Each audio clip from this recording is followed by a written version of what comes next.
The man is gearing up for something big. And here's what I'll just say. This weekend, he posted this. And I'll tell you what, as a president of the United States, if you're posting this, it holds a lot more water than a campaign for presidency posting this. Let's roll it.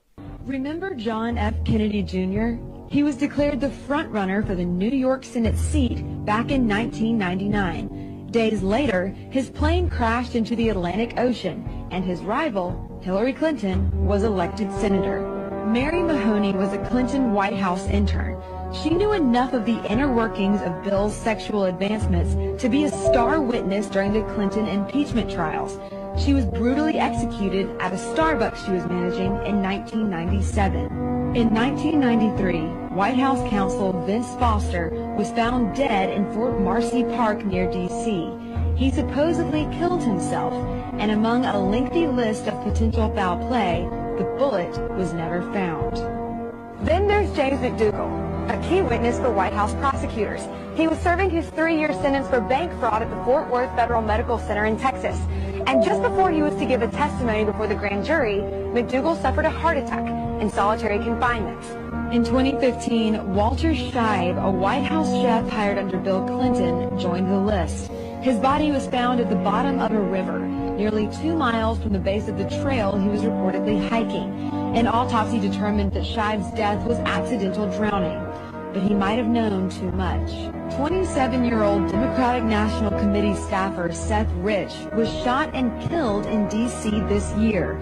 There is speculation that he was the source of the controversial leaked emails allegedly sent by DNC staffers, and that he may have been murdered in retaliation. Then Sean Lucas, the lead attorney in a fraud case against the DNC, was found lying on the bathroom floor by his girlfriend when she returned home on August 2nd. His death was reported classified, pending the results of an autopsy. So, why would President Trump post that right now? Again, I could see Donald Trump posting that. I can even see campaigning Donald Trump, presidential candidate Donald Trump, to post that. But if a president of the United States posts that, while he just secured trillions of dollars of investment into the United States, dealing with these illegals, dealing with these judges, dealing with these leftist Democrats, dealing with rhinos in the Senate and the House, with all the things that he's got going on, assassination attempts on his life, why would he just repost this video? For nothing. He wouldn't.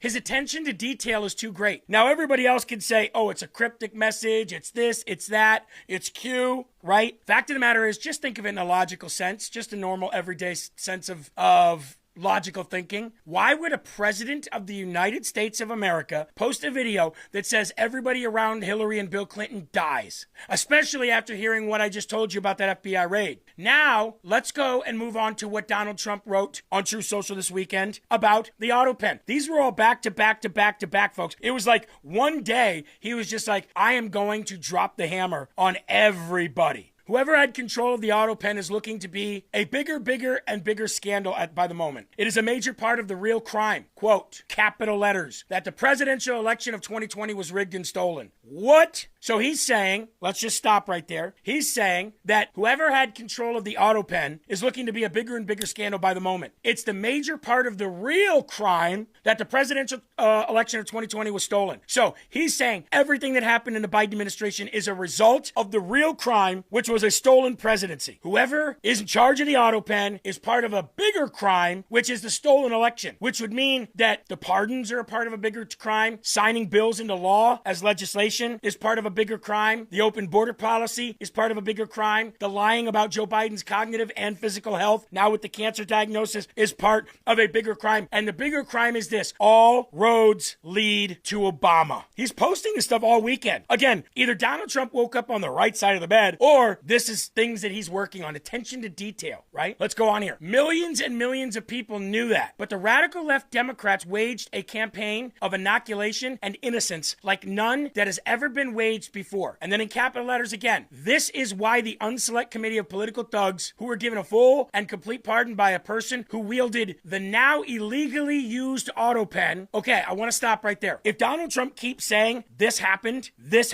he has proof that people were using an auto pen beyond and outside of Joe Biden's knowledge. Because we know this. This is how he plays. He tells you something happened, everybody calls him crazy, says you have no proof or evidence of it, proof or evidence comes out, and then everybody says Trump was right again. It happens every time. So if he's saying it, they have proof of it. All roads lead to Obama. Let's continue here. Deleted and destroyed all evidence and information from their corrupt and vicious witch hunt against me and many other people whose lives are completely shattered and destroyed by this historically criminal event. And he goes back to writing normal. Remember, it all began with dirty cop James Comey, Obama, a hapless and cognitively impaired sleepy Joe Biden, and now my very famous accusation that, quote, in capitals, they spied on my campaign, end quote. Whoever had control of the auto pen is just the beginning. The biggest crime of all is that the 2020 presidential election was rigged, in capital letters. Continuing in capital letters, I and MAGA won the election by millions of votes, and everyone knows it. God bless America, for the fight has just begun.